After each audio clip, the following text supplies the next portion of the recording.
지난 시간에 우리 했던 게 크리에이티비티를 이노베이션을 어떻게 만들 수 있을 것인가 라는 얘기를 하면서 시스테믹 어프로치를 얘기를 했습니다. 체계적인 방법에 의해서 혁신을 어떻게 이뤄낼 수 있을 것인가 라는 여러 가지 메소드에 대해서 얘기를 드렸고요.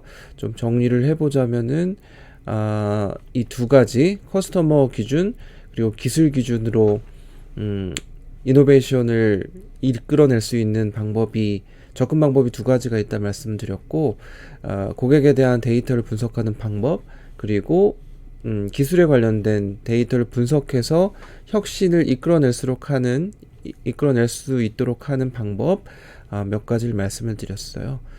물론 이 대학원 과정에서는 이거보다 더 심오한 것들을 조금 더 이용할 수 있도록 하셔야 되겠죠.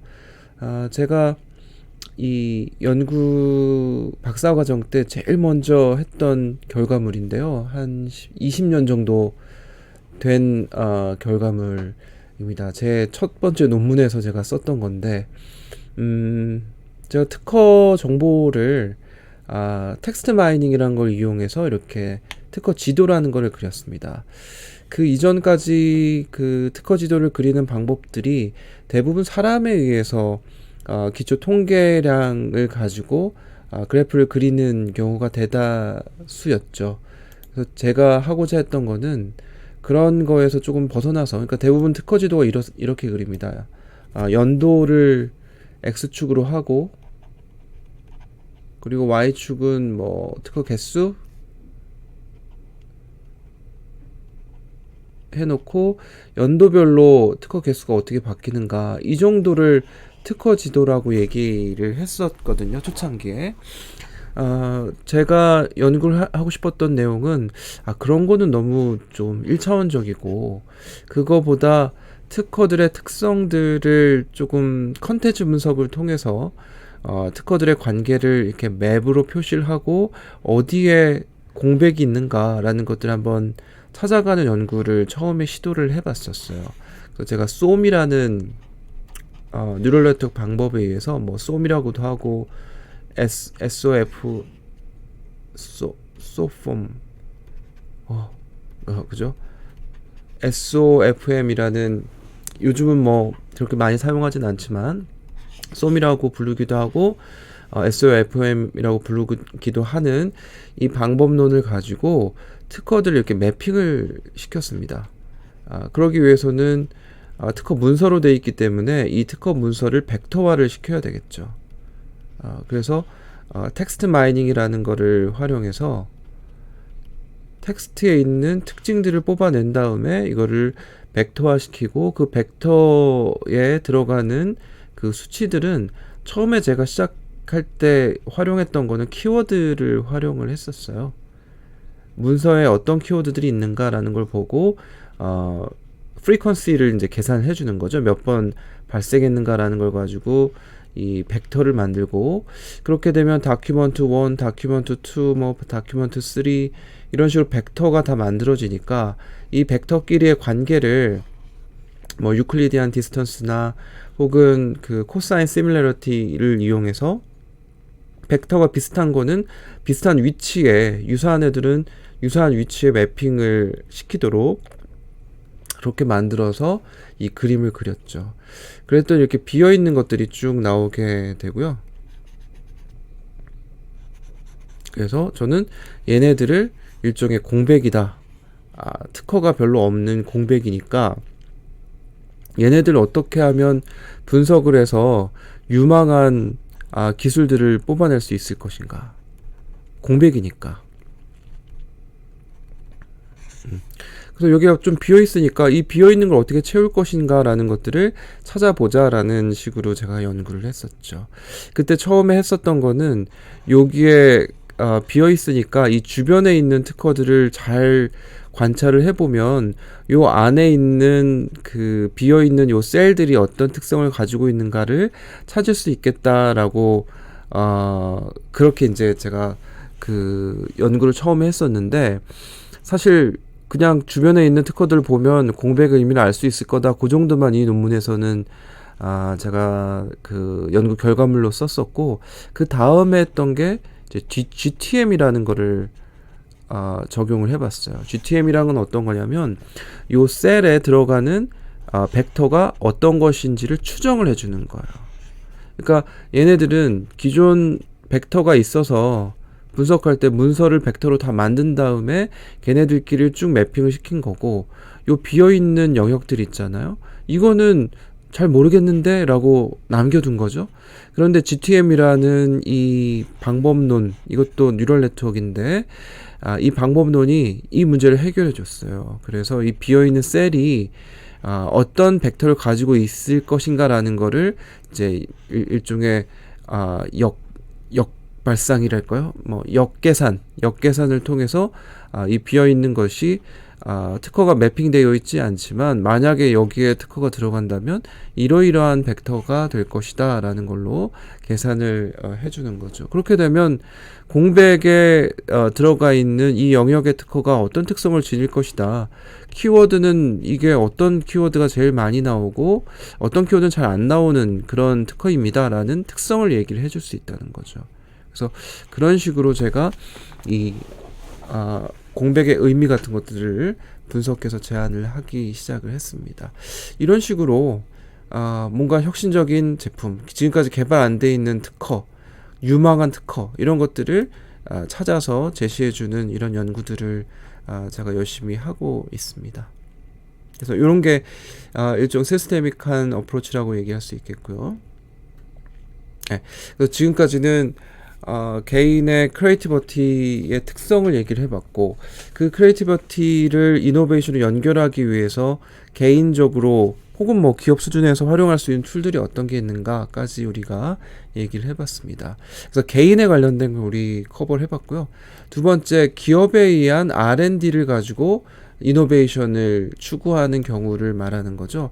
결국은 기업 입장에서 연구 개발을 해야지만이 최종적인 그 이노베이션 결과물을 낼 수 있기 때문에 초창기에 그 어떤 뭔가를 개발하기 위해서는 처음에 연구 개발을 수행을 해줘야 될 겁니다.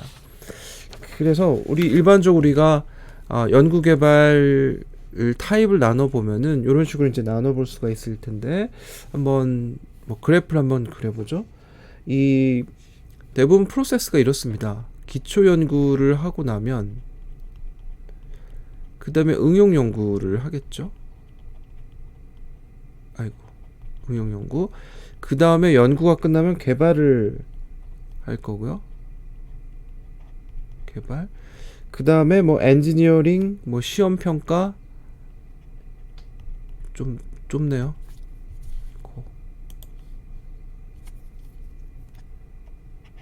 엔지니어링. 그 다음에 시험 평가. 그 다음에 생산. 이런 식으로 연구개발 관리가 진행이 되잖아요. 그랬을 때 대부분 우리 여기까지가 연구개발이라고 얘기를 하고요. R&D라고 얘기를 하고, 이 개발의 일부분부터 생산까지가 산업기술개발이라고 볼 수 있겠습니다. 산업기술 개발. 그래서 이쪽은 연구개발이 조금 강한 곳이고, 이쪽은 이제 실제적으로 생산에 필요한 기술들을 개발하는 거기 때문에 약간은 이제 부르는 명칭이 조금 다를 수 있겠죠.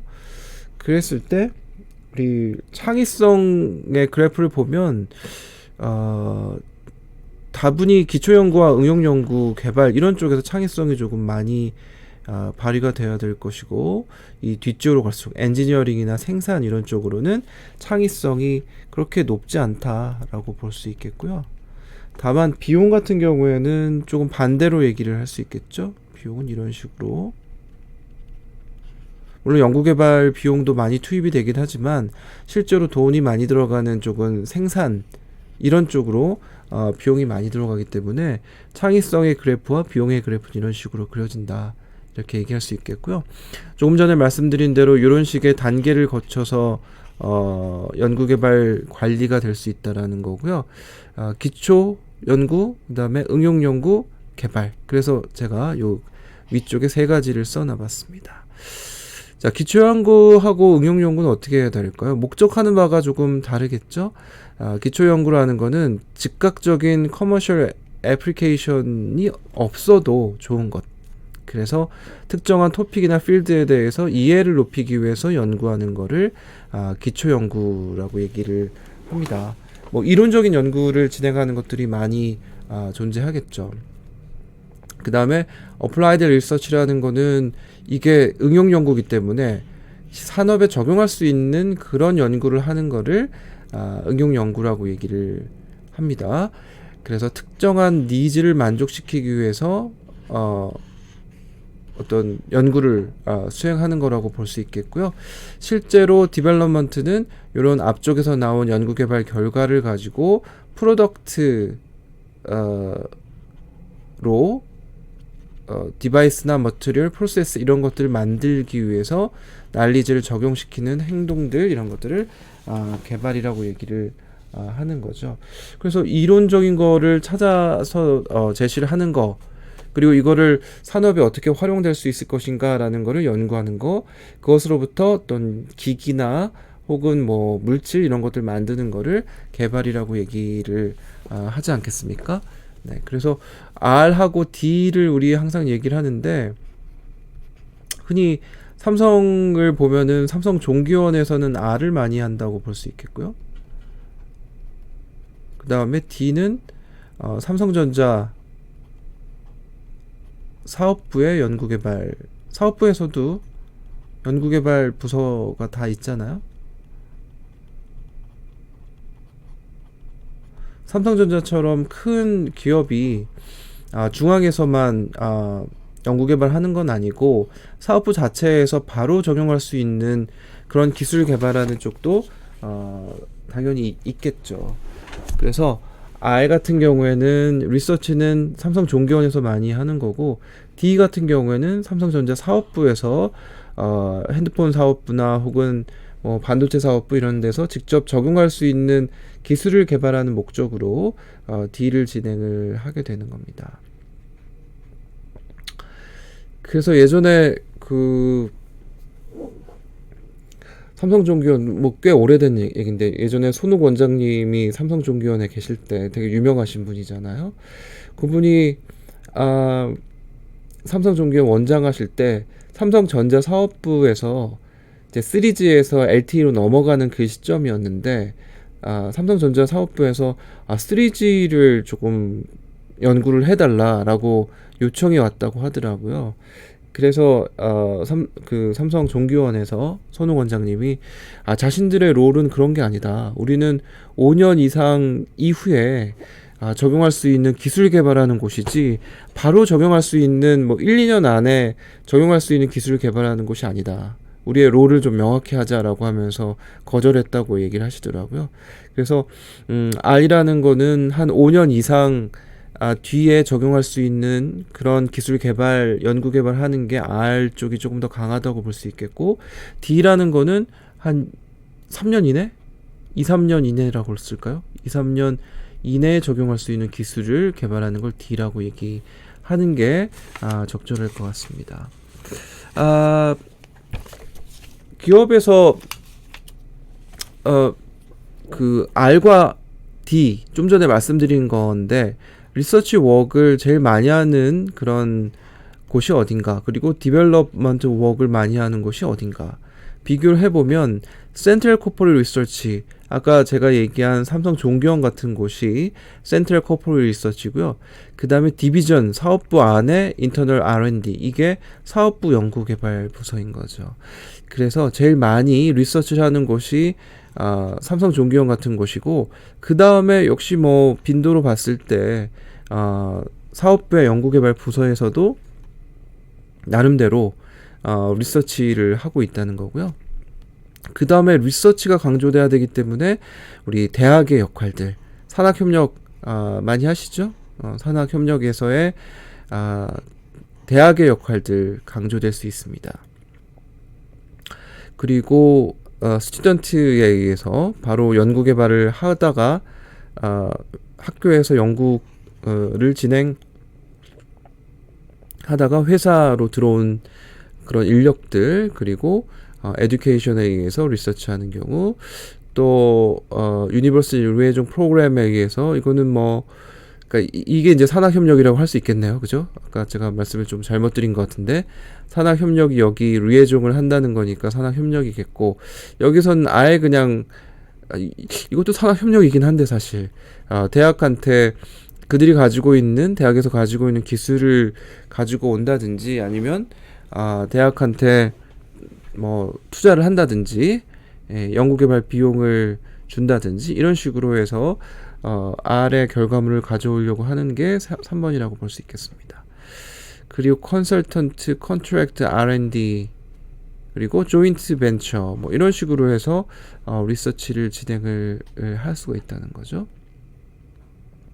조인트 벤처라는 거는 물론 뭐 연구 쪽에도 강점을 지닐 수는 있겠지만, 그래도 조인트 벤처를 통해서 기업 간에 어떤 새로운 엔터티를 만들어서 진행한다는 거는 나름대로 결과물을 좀 빨리 보기 위한 노력을 하고 있다라고 봤을 때는 리서치보다는 디벨롭먼트 쪽이 조금 더 가깝다고 얘기할 수 있을 것 같아요. 디벨롭먼트를 한번 볼까요? 인터널 R&D가 조금 더 강조가 되겠고요. 그 다음에 센트럴 코퍼레이트 리서치, 이게 이쪽하고 이렇게 등수가 좀 바뀌겠죠? R과 D를 뭐가 더 강조할 것인가라는 문제가 될 테니까요. 그 다음에 디벨롭먼트 관점이니까 서플라이어의 테크놀로지를 조금 더 많이 활용을 할 수 있을 겁니다. 대부분 이 자동차 업계에서 이런 것들이 조금 더 많이 활용이 되는데, 조립업체 같은 경우에서는 서플라이어들한테 부품들을 많이 가져오게 되니까, 그런 부품을 가지고 조립을 해야 되는 기업 입장에서 봤을 때는 이 서플라이어 테크놀로지를 자신들의 기술 개발과 같이 접목을 시켜서 디벨롭먼트에 활용될 수 있도록 하는 경우가 굉장히 많이 있겠죠. 그리고 조인트 벤처, 그리고 라이센싱을 통해서 직접 만들어진 것들을 갖고 와서 개발을 하는 경우, 커스터마이즈 테크놀로지, 컨티뉴잉 에듀케이션, 어퀴지션 오브 프로덕트, 이런 방식으로 디벨롭먼트를 조금 더 많이 하고 있다 보실 수 있겠어요.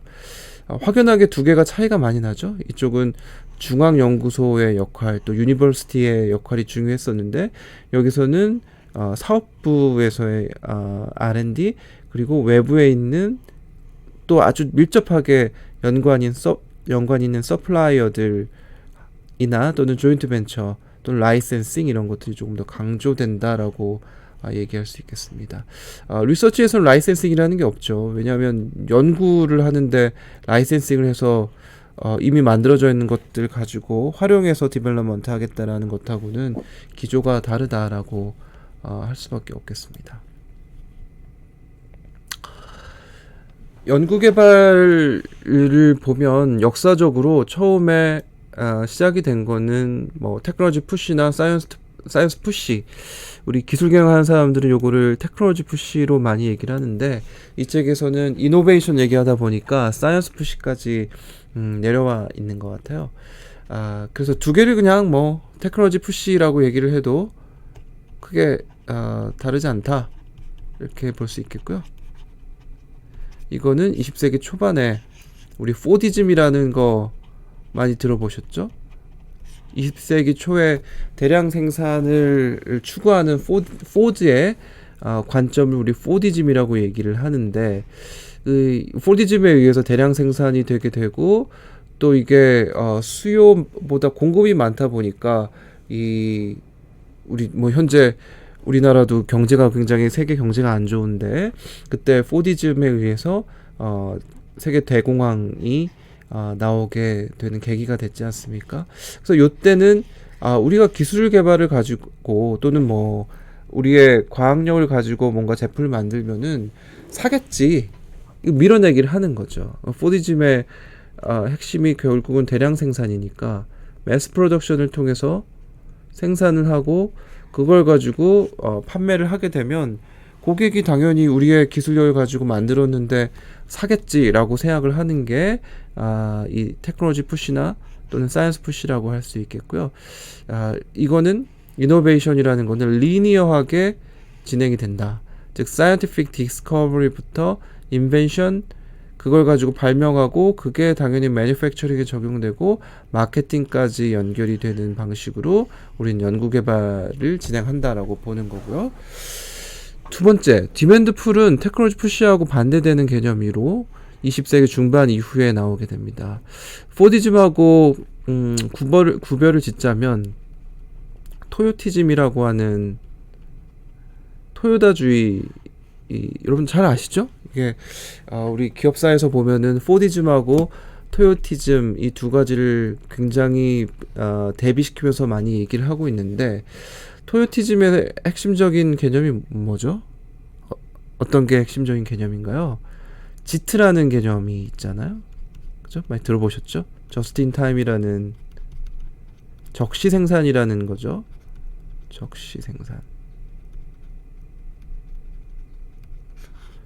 그래서 이때는 재고의 수준을 재고 수준을 0으로 만들겠다라는, 재고는 악의 근원이기 때문에 재고를 0으로 만들겠다라는 목표를 가지고 생산을 하는, 그래서 간반 시스템 뭐 이런 것들이 그때 당시에 나오게 되고, 그걸 가지고 생산을, 결국은 적시 생산이라는 거는 고객이 필요한 만큼 생산하겠다.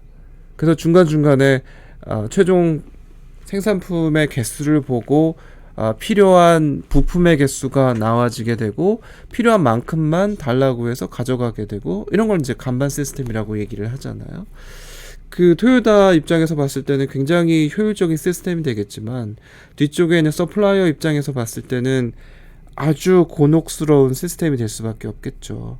토요타가 원하는 만큼 원할 때 그걸 갖다 줘야 되는 문제. 그래서 토요타는 재고 수준을 0으로 만들 수는 있겠지만 서플라이어들 입장에서는 굉장히 많은 주문 비용과 재고 비용이 발생할 수밖에 없는 이런 시스템이라고 볼 수 있겠습니다. 그래서 토요티즘을 다른 국가에서 많이 활용을 하려고 노력을 하지만, 이게 기업 문화나 또는 기업의 상황 이런 것들이 다 다르기 때문에 성공한다는 걸 보장할 수는 없었던 거죠. 어쨌거나 20세기 이후에는 디맨드 풀이라는 관점에서 토요티즘이 나왔고요. 이노베이션이라는 거는 만족되지 않은 커스터머 니즈를 가지고 처음에 시작이 된다. 그래서 위에서는 사이언스나 또는 테크놀로지가 이노베이션을 주도한다고 보는 거지만, 디맨드 풀에서는 커스터머가 필요한 것들이 나오게 되면 그거를 반영해서 인벤션을 하게 되고 매니팩처링 하게 된다라는 관점이 디맨드 풀이라고 얘기할 수 있겠습니다.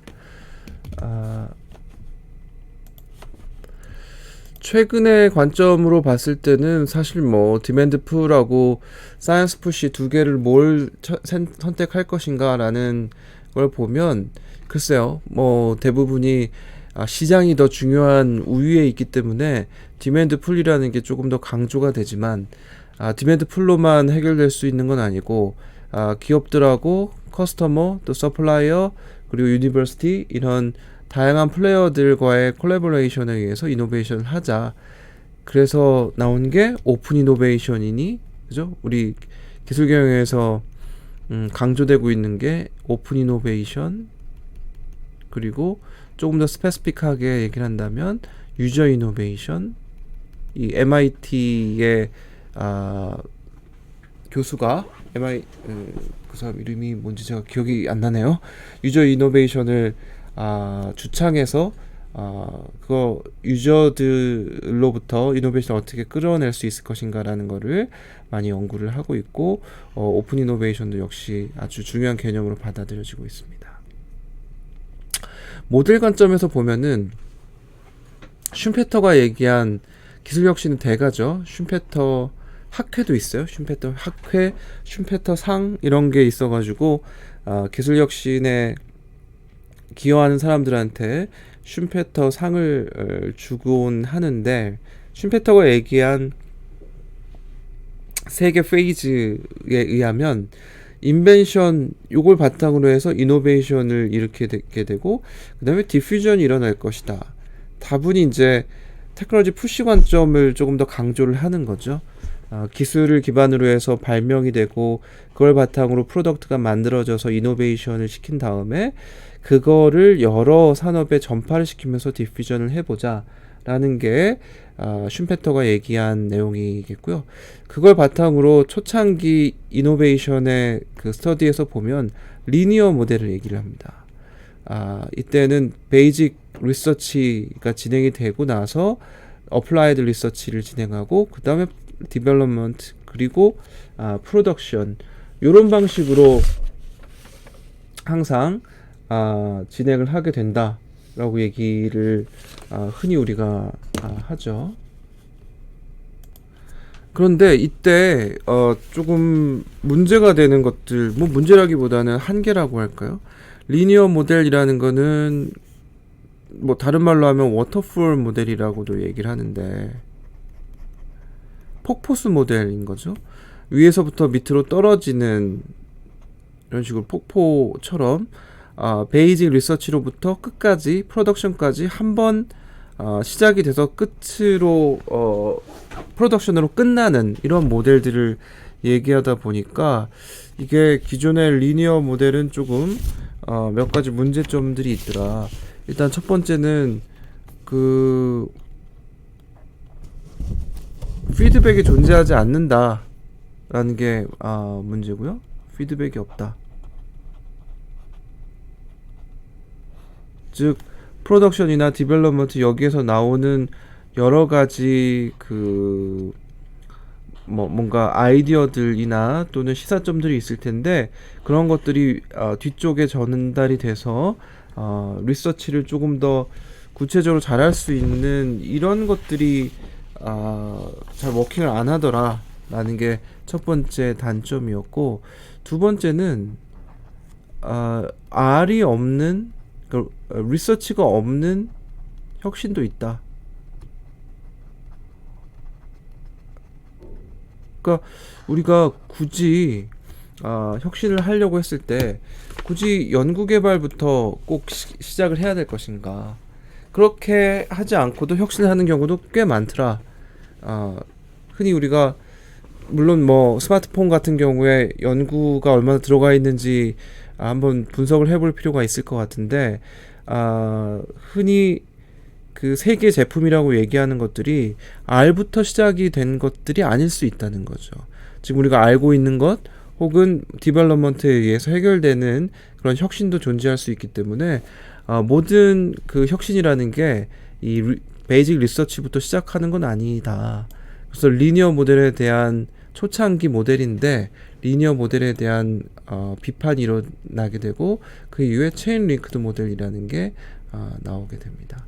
이 체인 링크드 모델이라는 거는 핵심적인 게 이런 거죠. 일단 피드백이 존재한다 라는 거하고 그 다음에 리서치가 아니더라도 날리지 수준에서 도출되는 그런 이노베이션도 있더라라는 겁니다. 여기가 이제 날리지가 있고요, 리서치가 있고 전체 이제 구조를 보시죠. 연구개발 이노베이션을 할 때 제일 먼저 시행하는 게 포텐셜 마켓으로부터 시작이 되고 그 다음에 인벤트 발명하거나 또는 어널리틱 디자인을 만들게 되고요.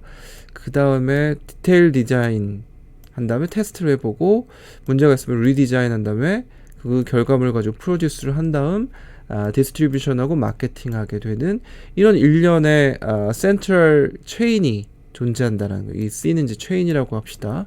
그래서 이렇게 연결이 돼 있고 각각의 페이즈가 이런 체인으로 연결이 돼 있고 그 다음에 피드백이 존재한다. 앞과 뒤의 페이즈에는 항상 이런 피드백이 존재하고 특히 맨 뒤에 있는 마켓으로부터 커스터머가 느끼는 여러 가지 리퀘어먼트 같은 것들이 바로 앞뿐만 아니라 이 디자인 쪽에서도 혹은 마켓 포텐셜 마켓을 분석하는데도 이 디스트리뷰션과 마켓의 결과물이 활용이 될 수 있다라는 이런 방식의 피드백이 존재한다는 게 첫 번째고요.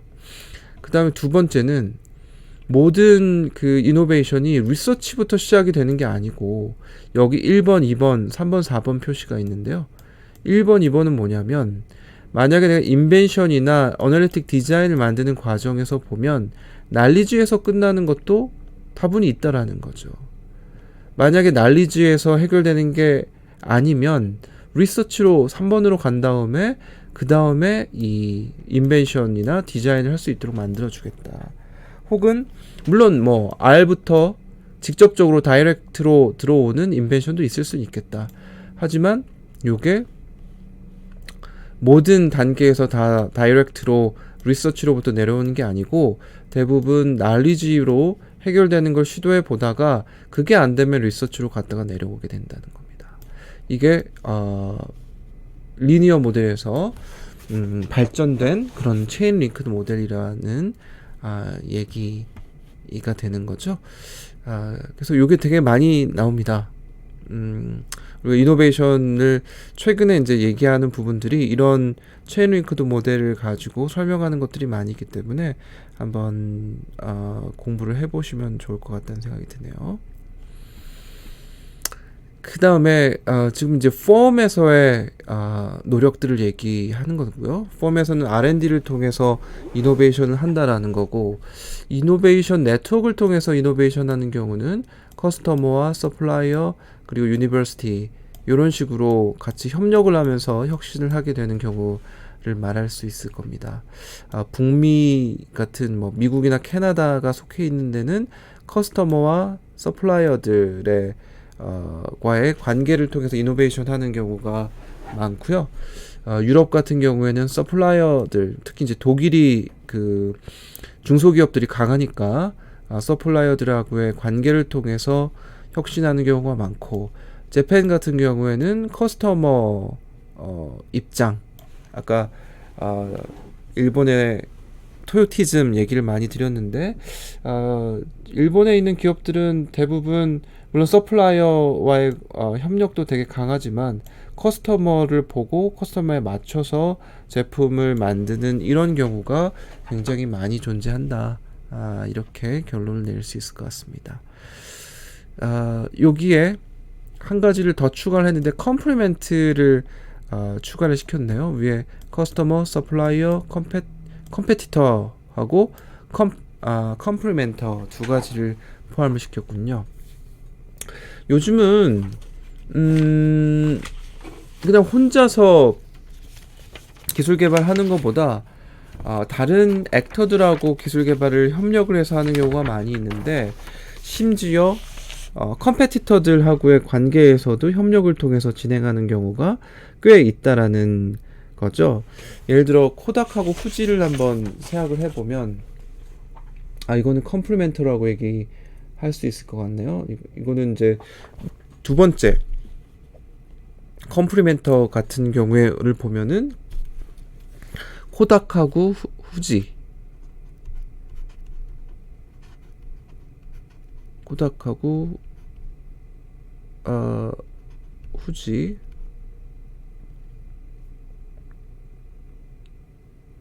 네?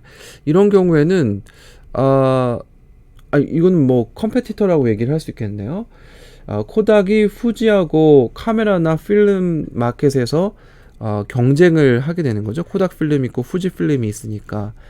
그런데 이 기업들이 코닥의 카메라를 만드는데 후지 필름을 쓰게 만드는 이런 식으로 이 경쟁을 하면서도 컴플리멘터의 입장에서 협력을 하게 된다는 거죠. 그래서 얘들이 기본적으로는 이 두 가지를 다 커버를 하는 내용이네요. 기본적으로 둘 다 필름을 만드는 회사지만 조금 더 그 관계가 발전하면서 코닥은 카메라에 집중하게 되고 후지는 필름을 같이 개발을 하게 되면서 이 둘이 이 협력을 하게 되는 케이스들, 이런 식으로 설명을 드릴 수 있을 것 같아요. 그래서 뭐 스마트폰 같은 경우 OS를 만드는 데 있어서 삼성하고 LG하고 협력을 한다든지, 둘은 명백하게 경쟁자임에도 불구하고 국내 OS를 만들기 위해서 협력을 하는 것들도 있을 수 있겠고요. 토요타하고 GM 협력하는 대표적인 사례가 있잖아요. 누미라는 캘리포니아의 그 합작 회사를 만들어서 토요타는 GM한테 생산 효율성의 기술들을 가르쳐주고 GM은 토요다에게 북미 시장을 개척할 수 있는 그런 시장 개척자로서의 또 교두보를 만들어줄 수 있도록 캘리포니아의 공장을 이용할 수 있게 만들어주는 거죠. 둘은 컴페티터임에도 불구하고 협력하는 이런 관계 이런 것들을 우리 얘기해 볼 수 있을 것 같습니다. 그래서 external 또는 internal sourcing of innovation 관점에서 보면 이게 위하고 연결되어 있는 내용들이 일부분 있는데 인하우스 R&D를 잘하는 기업들이 사실 external collaboration 네트워크도 굉장히 많이 이용을 하더라라는 겁니다. 왜냐하면은 인하우스 R&D라는 거는 외부에 있는 기업들이 가지고 있는 기술력이나 정보 이런 것들 잘 사용하게 하는 흡수력, absorptive capacity라는 게 바로 다른 쪽에서의 지식과 정보를 잘 흡수할 수 있도록 만들어주는 그런 역량을 absorptive capacity라고 얘기를 하는데 인하우스 R&D를 어느 정도 해놓고 있어야지 외부에 있는 이 커스터머니, 서플라이어니, 컴페티터니 또는 컴플리멘터로부터 가지고 들어오는 기술이나 인포메이션을 잘 녹아 들어가면서 혁신을 일으킬 수 있다라고 보는 거죠. 그래서 제가 계속 강조하는 양손잡이 R&D라는 게 애플 같은 경우에 제가 이전 시간에 애플 같은 경우 M&A가 디슬럽티브 테크놀로지를 확보하기 위한 M&A가 계속 늘어나고 있다라고 얘기를 드렸지만 내부에서 인하우스 R&D도 열심히 한다는 거죠. 그래서 일단 내부의 연구개발을 열심히 해놔야지 디슬럽티브 테크놀로지가 M&A 같은 것들을 통해서 갖고 들어와졌을 때 그거를 빨리 내재화시켜서 좀 더 좋은 제품과 서비스를 만들 수 있다라는 얘기입니다. 그렇다는 거고요. 그래서 외부 플레이어들과의 콜라보레이션에 의해서 혁신하는 경우가 꽤 많아지고 있다는 거고 또 대학이나 혹은 정부 출연 연구소 정출연이라고 얘기하는 그런 쪽하고의 관계도 혁신에 되게 중요하게 받아들여주고 있다라는 겁니다.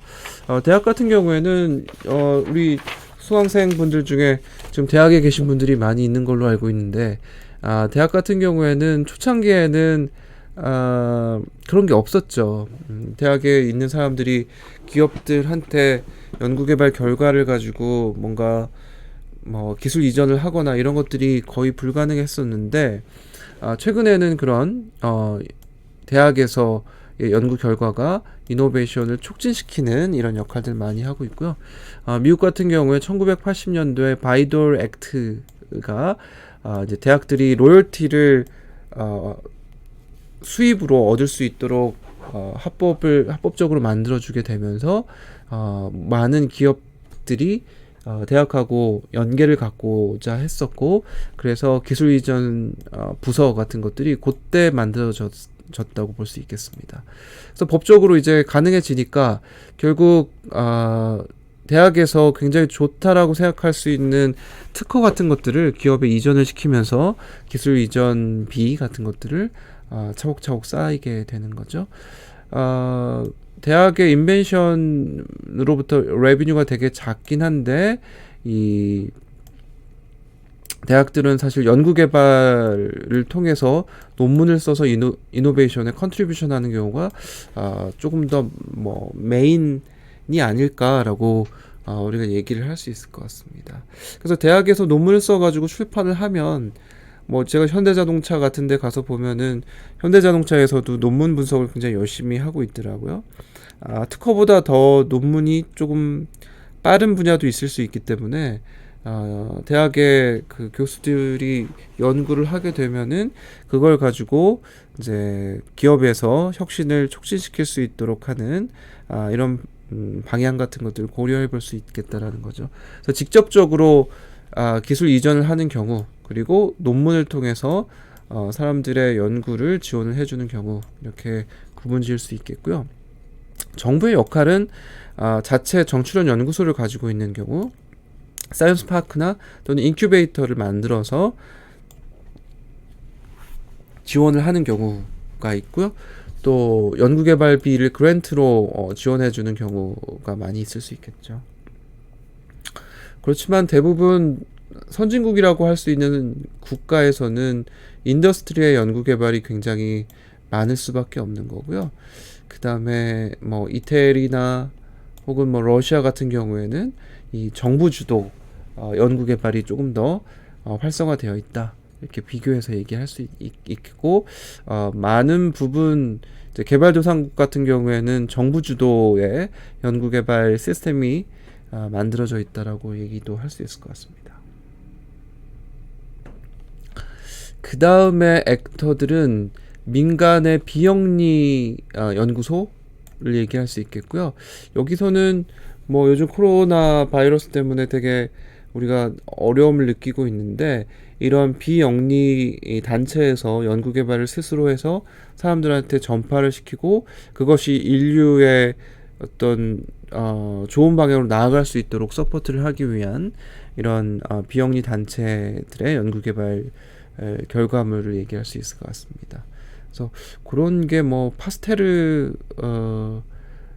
연구소, 뭐 이런 하워드 휴스 메디컬 인스티튜트 뭐 이런 쪽에 되게 유명한 그런 연구 단체에서 연구 개발을 하고 그거를 전파를 시켜주는, 그래서 되게 많이 비영리 단체에서 인하우스 R&D를 하거나 또는 다른 기업들이나 또는 대학들의 펀딩을 해주는 그런 역할도 하고 있어서 이노베이션의 한 축을 담당을 하고 있습니다.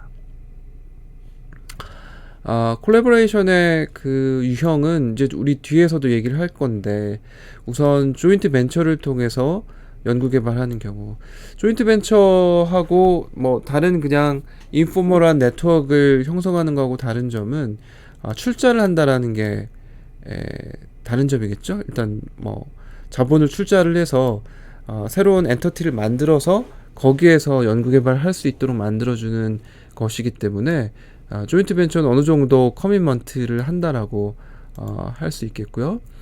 그 다음에 콜래보레이션 하는 단계가 좀 약간 뭐 약한 단계, 약한 고리를 만드는 것으로서 라이센싱이나 세컨드 소싱 어그리먼트가 있을 수 있겠고요. 라이센싱이라는 거는 라이센서와 라이센시가 있으면 특허를 공여하는 사람과 또 수혜자라고 할까요? 이제 주는 사람이 있고 받는 사람이 있는데, 라이센싱 같은 경우에는 주는 사람이 훨씬 더 파워를 지니고 있는 거라고 얘기할 수 있겠고요. 그 다음에 세컨드 소싱 어그리먼트라는 거는 받는 사람이 조금 더 파워가 강한 거다라고 할 수 있겠습니다. 그래서 라이센싱 대부분은 이 공여자가 힘을 가지고 있기 때문에 이거를 여러 기업들한테 라이센싱을 할 수 있는 그런 권리를 지니는 게 대부분이라고 볼 수 있겠고요.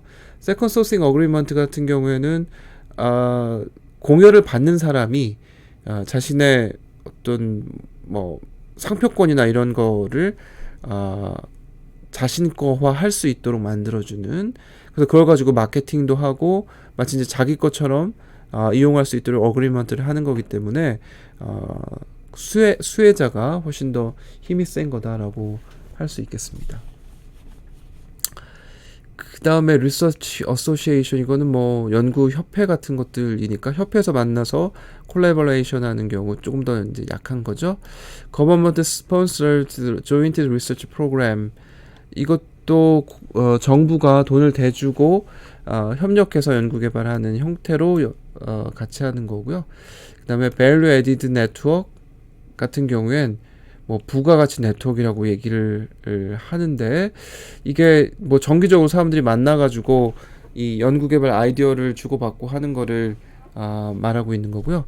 인포멀 네트워크 같은 경우에는 다분히 자기의 개인적인 네트워크를 이용해서 협력 기회를 뽑아내는 경우를 얘기를 하고 있습니다. 대부분 제가 그 연구소장님들하고 중소기업 연구소장님들하고 사장님들 이런 분들 얘기를 해보면 뭐 술 마시다가 연구소장끼리 그런 모임이 있고 CEO끼리 모임이 있으면은 술 마시다가 혹은 골프 치러 가서 얘기하다가 연구개발 방향이나 이런 것들을 설정하게 되는 경우가 많다고 하시더라고요. 그래서 골프 한번 주말에 치고 나서 월요일날 출근해가지고 연구개발 부서 사람들 모아놓고 이런 거 좋다던데 한번 해보는 게 어떻겠어? 이렇게 이제 얘기해서 연구개발하는 경우도 많다는 거죠. 그런 거를 인포멀 네트워크라고 얘기를 하고 있습니다. 뭐 여러 가지 형태가 있는데 뒤에 가서 한 7장인가 8장에서 조금 더 자세하게 다뤄보기로 하고요. 테크놀로지 클러스터라는 거는 여러 기업들이 공통의 기술들을 가지고 커넥션을 가지면서 기업들이 모여 있는 거를 지역적으로 모여 있는 거를 테크놀로지 클러스터라고 얘기를 합니다. 뭐 그런 게 많잖아요. 뭐 부산은 뭐 핀테크 무슨 특구 이런 식으로 정해놨던가요? 그래서 각각 지역마다 뭐 화학이 강한 곳, 뭐 울산 같은 경우는 자동차가 강하니까 그런 쪽으로 그 어떤 클러스터를 만들어 놓고 있고, 또 뭐 아까 핀테크니 블록체인이 이런 쪽이 강한 데는 또 뭐 부산에 그런 것들을 조금 만들어 놓는다든지 이런 식으로 기술을 공통으로 갖고 있는 기업들이 모여가지고 훨씬 더 시너지를 얻을 수 있도록 만들어주게 하는 거를 우리 클러스터라고 얘기를 하지 않겠습니까? 대표적으로 우리 뭐 실리콘밸리니 혹은 우리나라로 치면 무슨 대덕밸리? 인도로 치면은 방갈로 단지? 뭐 이런 것들로 해서 조금 더 특화시키면서 인터랙션을 더 많이 하게 하면서 혁신을 서포트할 수 있도록 만들어주는 거죠. 특징은 이렇습니다. 프록시머티가 지식을 교환하는데 되게 용이하다라는 특징을 지니고 있고요. 그래서 여러 기업들이 모여 있어서 좋다라는 얘기고, 펌들의 클러스터는 다른 기업들이 그 지역으로 오게만 이끈다라는 거고, 서플라이어들하고 디스트리뷰터들의 마켓이 서비스 그 클러스터를 서비스하기 위해서 그 주변에 이제 가서 붙는 거죠. 그래서 자동차 클러스터다라고 하면 울산에 그쪽에 그 부품 만드는 공장들이 기업들이 되게 많이 포진을 하게 되고, 자동차가 나오면은 그걸 또 디스트리뷰션 해야 되니까 그 주변에 디스트리뷰터의 마켓이 발전할 수밖에 없는 거죠.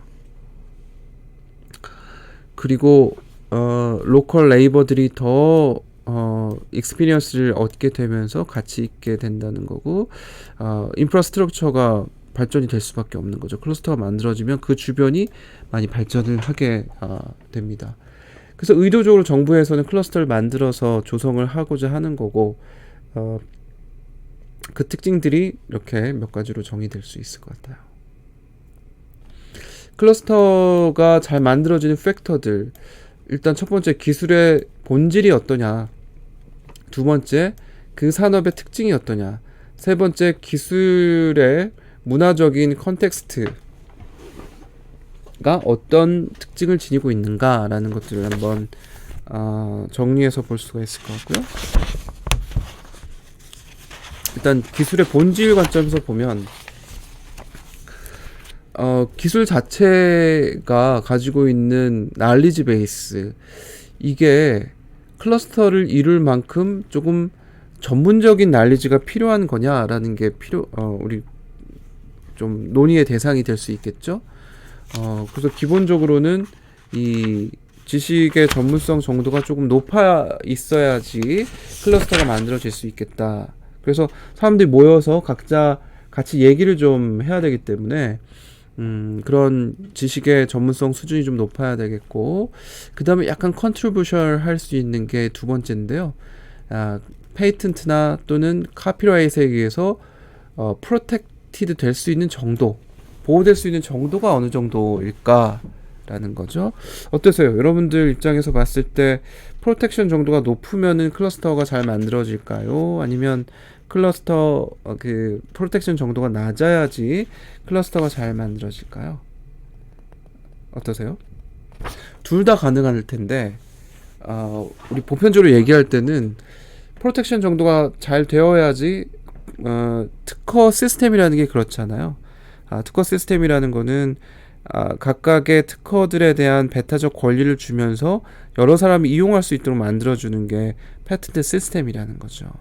그런 관점에서 보면 클러스터가 잘 만들어지려면 일단 프로텍션이 잘 되어야지 사람들이 그거를 인정을 받으면서 그 권리를 인정받으면서 다른 사람이 이용할 수 있도록 오픈해 줄 수 있다는 거죠. 공개할 수 있고 그럼으로써 이노베이션이 더 촉진될 수 있다라는 관점이기 때문에 그 정도가 프로텍션 정도가 좀 높아야 되겠다라는 거고요. 또 커뮤니케이션이 되게 크로스하고 프리퀀틀리 일어날 필요가 있는 이게 뭐 비대면에 의해서 얘기해서 끝날 수 있는 정도가 아니고 같이 모여서 뭔가 기술이나 제품의 유형도 좀 보면서 기술들을 발전시켜야 되는 그런 기술의 특성을 지니고 있다면 클러스터가 만들어지기 쉽다는 거고요. 두 번째, 마켓 컨센트레이션의 정도가 어떻습니까? 이것도 약간 고민해 봐야 될 것 같은데요. 이 마켓 컨센트레이션이라는 거는 시장의 집중화 정도를 보는 거죠. 그냥 허핀달 지수 같은 것들 가지고 이거를 우리 분석할 수가 있는데 허핀달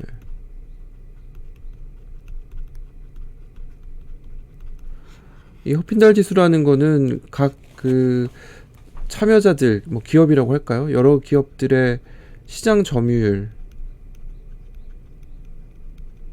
제곱을 시그마한 수치죠. 만약에 시장 점유율이 되게 높은 기업들이 포함이 돼 있으면 이 허핀달 지수가 굉장히 높게 표시가 될 겁니다. 그런데 고만고만한 그 기업들이 비슷한 경쟁 시장 점유율을 가지고 있으면 이 허핀달 지수가 굉장히 낮아지게 돼 있죠. 그래서 비슷한 애들끼리 경쟁 관계에 있다라고 하면 이게 높아지고 독점이다라고 하면 허핀달 지수가 높아지게 지수를 만들어 놨는데 마켓 컨센트레이션의 정도가 높으면 어떨까요? 높으면은 클러스터 만드는데 더 도움이 될까요? 아니면 낮으면 클러스터를 만드는데 도움이 될까요? 일반적으로 낮으면 여러 경쟁하는 기업들이 같이 모여서 경쟁하는 과정 속에서 훨씬 산업이 발전할 수 있기 때문에 클러스터를 만드는 거는 컨센트레이션의 정도가 조금 낮은 정도에서 활용할 수 있겠다라는 거고요. 인더스트리 라이프 사이클 뭐 초창기나 성장기가 되어야지 되지 성숙기에 접어들었는데 클러스터 만든다라는 거는 쇠퇴기에 접어든 산업 같은 경우에는 클러스터가 만들어질 필요가 없다라는 거고요. 또 트랜스포테이션 코스트가 되게 높은 경우에 옹기종기 모여서 하게 되면은 도움이 될 테니까 트랜스포테이션 코스트가 좀 높아야지 클러스터가 잘 만들어질 수 있겠고 서플라이어나 또는 디스트리뷰터 마켓의 어벨러빌리티가 높으면은 우리 이런 산업은 클러스터로 만들어지기 조금 더 용이하다라고 얘기할 수 있겠습니다. 기술 관점에서 보면 레이버나 커스터머의 파퓰레이션 덴시티가 조금 높아야 되겠다. 시장도 좀 만들어져 있어야 되겠고 그 주변에 또 레이버들이 와서 일 좀 해줄 수 있어야 되겠다는 거고요. 또 인프라스트럭처가 잘 만들어져 있어야 되겠다는 거고 뭐 고속도로도 좀 깔려 있고 통신망도 잘 깔려 있고 이래야지 클러스터가 잘 워킹한다고 볼 수 있겠고요.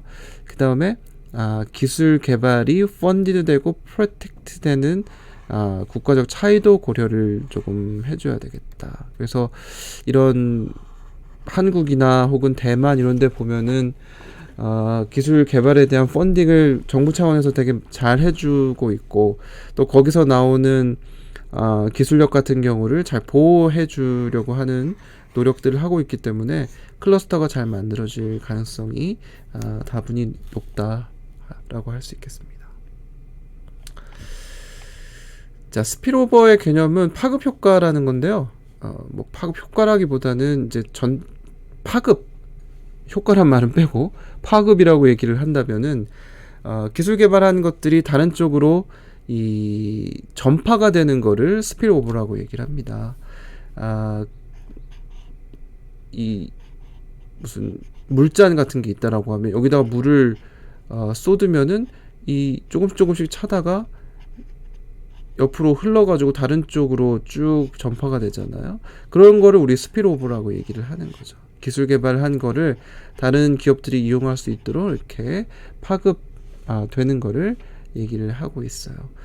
그래서 뭐 원 엔터티라는 건 아마 뭐 대학이나 기업 또는 연구소가 되겠죠.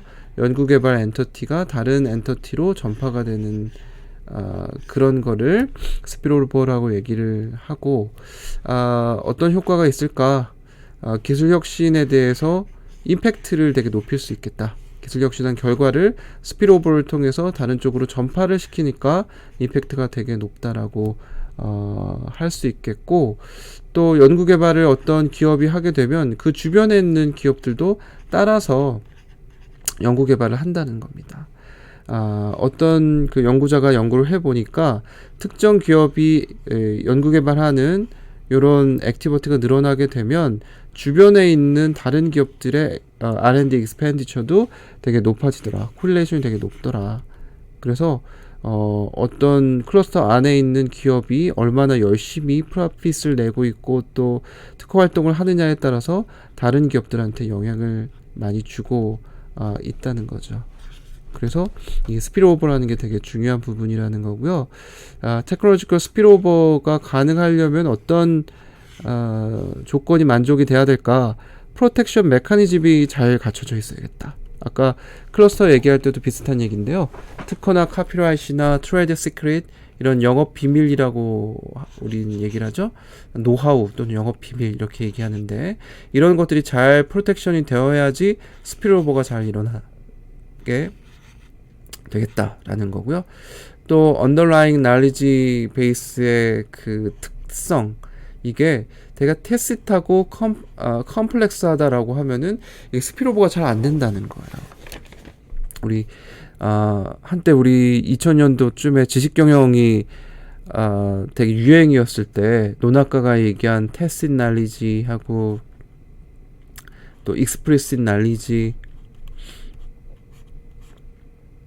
이런 얘기 많이 했잖아요. 테시트 날리지라는 거는 암묵지 얘기하는 거고 또 익스프레시브 날리지는 뭐 형식지 이런 식으로 많이 얘기를 하고 있는데 이런 형식지 같은 경우에는 문서화돼서 전파가 될 수 있는 걸 얘기하는 거고요. 테시트 날리지라는 거는 이게 그 도공 같은 경우들 보면은 항상 우리 드라마 같은 데 보면은 도공한테 도자기 굽는 거 배우러 가서 직접 안 가르쳐 주잖아요.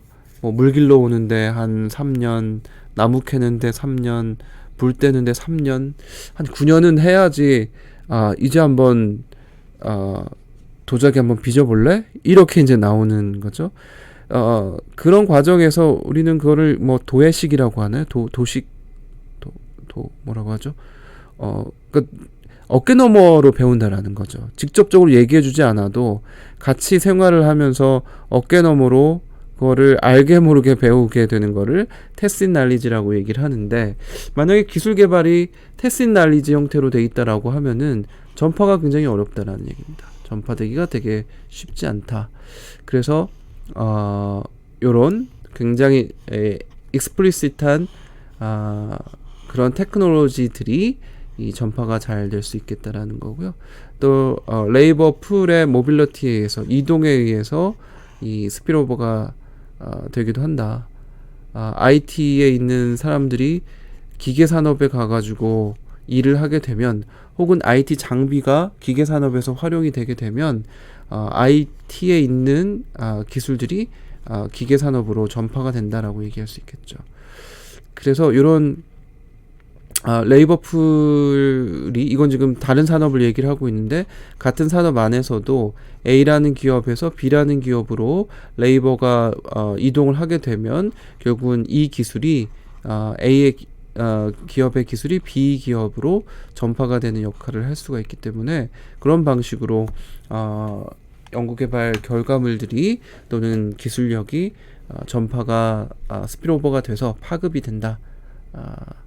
그래서 이런 노동력의 이동이 굉장히 많은 그런 산업에서는 기술의 스피로버가 되게 높아지고 날리지 베이스가 익스플리시트한 그런 날리지 베이스를 가지고 있는 기술 또는 산업은 역시 스피로버가 높아지며 프로텍션을 잘해주면은 스피로버가 높아질 수 있겠다 이렇게 얘기를 할 수 있겠습니다.